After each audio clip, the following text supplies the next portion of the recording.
What's good, scholars? It's your girl Gabby here, and I am back with a brand new video. Before I get started, I do want to say thank you to you all. Y'all have been showing out the last couple of weeks as far as support and sharing videos and watching. So I really appreciate it. There's a lot of content on YouTube, and for you to be consistently coming back to me, I am forever grateful. If you are not subscribed already, I don't know what you are doing. Go ahead and join the graduating class, get to know me a little bit more, let me share some information with you, and hopefully you can share some information with me. All right, so now that we got that out the way, let's go ahead and talk about the reason why we're here. This video, if you can't tell from the title, is a college question and answer. For the last couple of weeks, more specifically a few days ago, I asked online parents, teachers, students, what's some questions that you have about the college experience that I can try to help to answer. Now, disclaimer, I am not the expert on everything, okay? I have a lot of experience because I went through it. I've watched a lot of other people go through it. And I also work in a field that pretty much requires me to know information about how to help students and how to make sure they excel once they're in college. Also, please ignore the 3 nails that are missing. I got some press-ons because, quarantine life. And I'm waiting for these press-ons to come off because the state that I'm in is kind of sort of open. So I'm gonna try and slide into a nail shop in a few weeks. So, I can go back to looking kind of like myself. All right, so now that we got that out of the way, I just wanna let y'all know, because I'm not out here bogus like that all the way, all the time. Anywho, first question that I had, and probably the question that I've been receiving the most for the last couple of weeks, is how to make friends, how to get out of your shell. And my best answer for you is just to do it. I know that sounds like very weird and probably like cliche, but it's to do it. You know what I'm saying? Like, for me, when I first went away to school, I pretty much was a mess the first couple of weeks. Like, I was very to myself, didn't really have a lot of friends. I didn't start off, with a whole lot of people to like hang out with and do things with. At some point, I had to force myself. You have to force yourself to get out of your comfort zone. And thank God I had the speech team to kind of help push along that process. But for the most part, it was me kind of getting out of my comfort zone. So that means sometimes you're gonna have to go to those block parties or things, even if it's by yourself, mingle with people. And you have to be okay with not being comfortable. Sometimes you have to be uncomfortable for a little while to get to a place of comfortability. So I think it's a lot of you pushing yourself and you realizing that I'm in a new environment, I'm in a new place. I know that I want friends. I know that I want to, create those connections that you probably hear people talk about that they have after they leave college. And a lot of that is going to depend on you and your own choices, which is most of your college experience. Like, it depends on you. So when you walk on that campus, you have to make an effort to, 1, get out of your comfort zone, 2, force yourself to be in different environments that you may not be used to being in. And then this kind of ties into the next question that I got, which talks about how to be involved.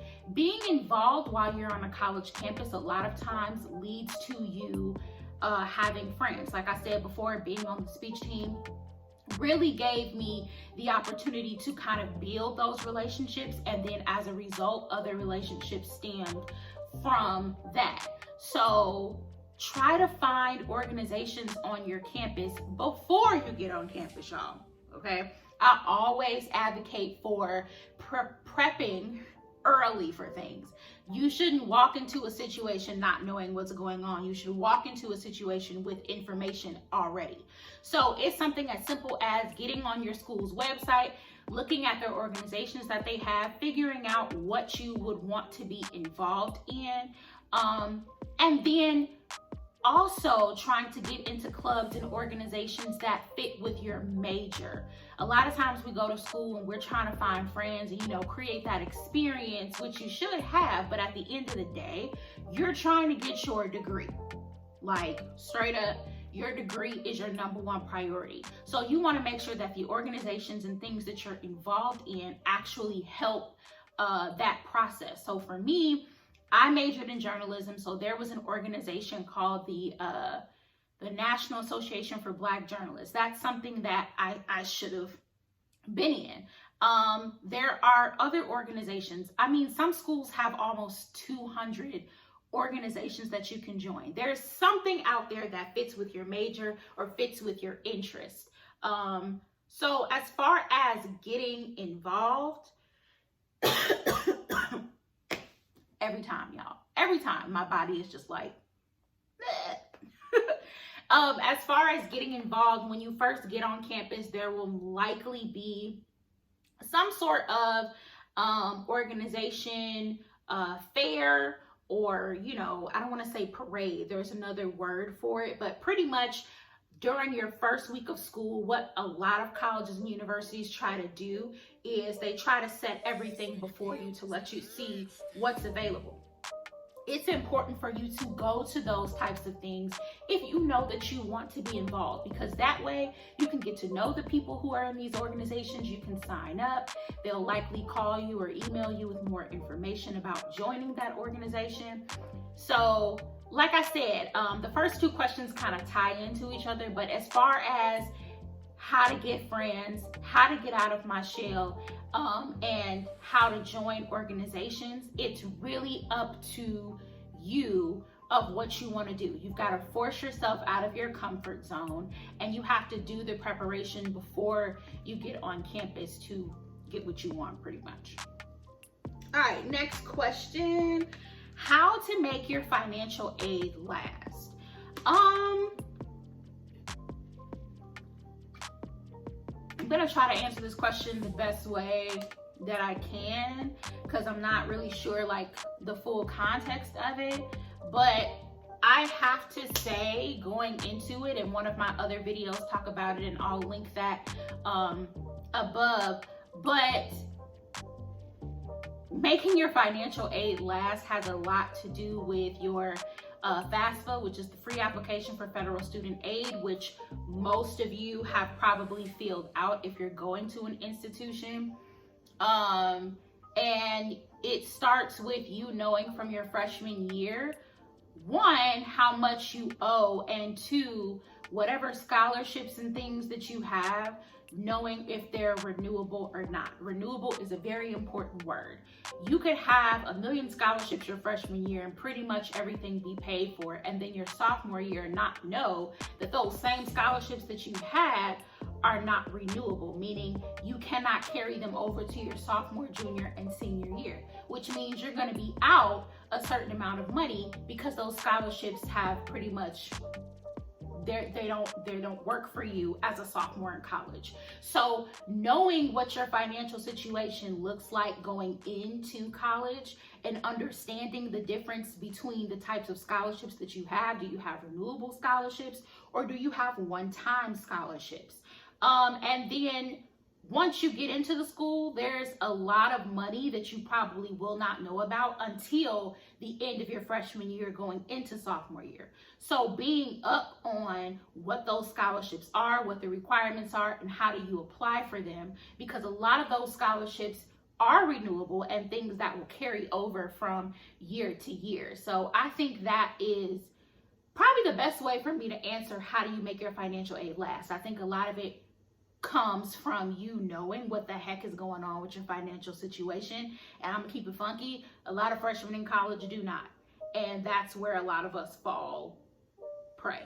So know what's going on with your money before you get on campus, so that you can kind of calculate what the next 3 years are going to look like for you. All right, next question. How do I graduate in 4 years? There's no real way to answer that because sometimes things happen. Sometimes, things happen with your funds, or let's say you have to go back home, maybe to take care of a parent or take care of a sibling or whatever the case may be. So life sometimes happens, right? But I think for me, what kept me going for 4 years is knowing your why, right? Why are you here? Your freshman year going in, you should know, what is my major goal for being at this university? What is my major goal for being at this college, for studying what I'm studying?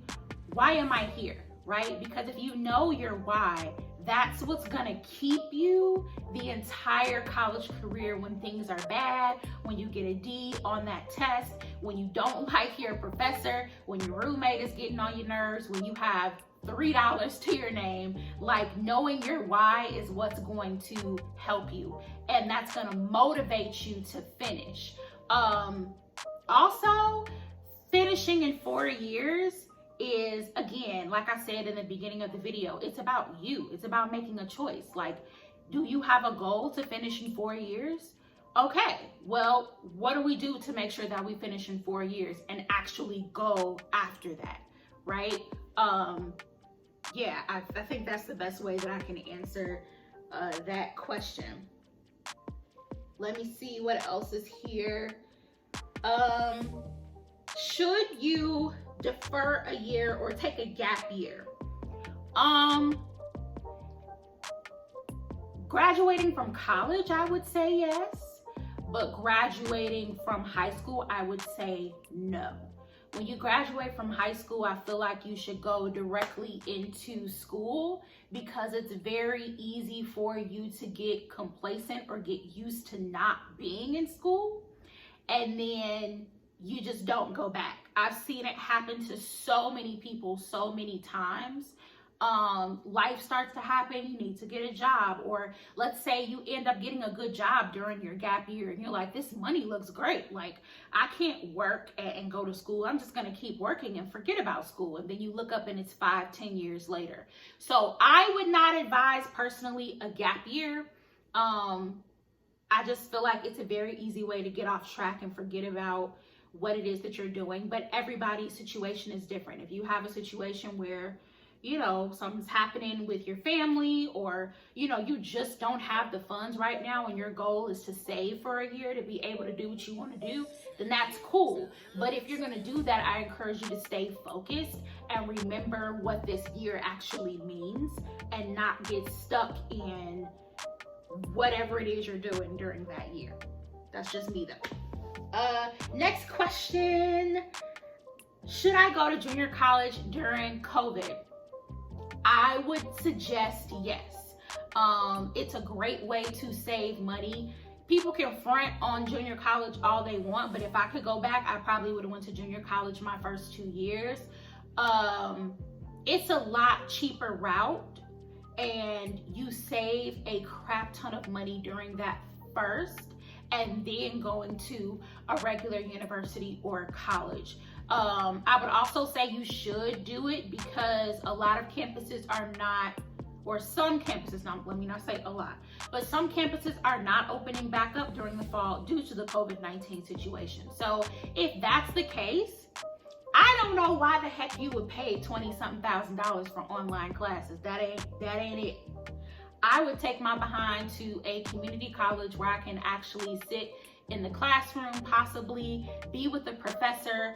It's all the same classes, like no shade, but it's all the same classes. You're taking general eds for the most part your first 2 years. So why not save a couple $1,000s, go to this community college for a year, or maybe even a semester, and then transfer into the college that you really want to be at. But again, that's just me. Let me do 2 more questions. I do not want this video to be super long, y'all. Like, I feel like my videos have already been hella long. 2 more questions. how and when to ask teachers and professors for help, and this could be a whole video in itself, but the easiest way is if you're sitting in class and you're like legit paying attention the whole time and you still do not understand, it is okay at the end of the class to pull your teacher to the side and say, hi, my name is so-and-so, I'm majoring in this. I really don't understand your material. I really don't understand, you know, what it is that you are teaching. Is there a different strategy that we can use? Can I meet up with you one-on-one to try and understand this content better? Which ties into the next question. What are office hours really for? Office hours are for you to come and ask the questions that I just asked a couple seconds ago. Office hours are for you to, one, connect with your professor, make yourself known to them, and to two, get the help that you need. A lot of us need extra help when we're in college, and the problem is we don't ask. For whatever reason, especially students of color, we don't ask a lot of times. Office hours are for you to go, talk to your professor, talk to your teacher, say, hey, I'm struggling with this, can we work through this? Or let's say you missed a class and you want your teacher to know, you know, what's going on with you outside of class. That is the place where you connect with your professor and teacher. I'm telling you all now, as a college freshman, one of the best things you can do is create good relationships with faculty right off the bat, because you never know who you're going to need your senior year. Let's say you need a recommendation letter. You never know who's going to hook you up with an internship because you have a good relationship with them. And bottom line, you need a good grade out this class. So you got to do what you got to do to ensure that you get this good grade. And a lot of times our grades are focused on the types of relationships that we have with our professors. Being a graduate assistant at ISU and teaching classes, there were students who I was more favorable of because they came to office hours. They came and talked to me. They built that relationship, and I knew what was going on with them outside of class. Whereas students who never came to see me, I didn't know anything about them. If they didn't come to class 4 times in a row, I assumed you didn't care, this wasn't important to you, and you was getting a F. So I'm just keeping it funky. But again, I said I didn't want this video to be super long. Thank you all so very much for watching this video. I hope that it was helpful. There's a few more questions on here. If you guys like, I will do a question and answer part 2. But for now, this is what I've answered. Please like, subscribe, share, and I can't wait to see you guys on the next one. Bye.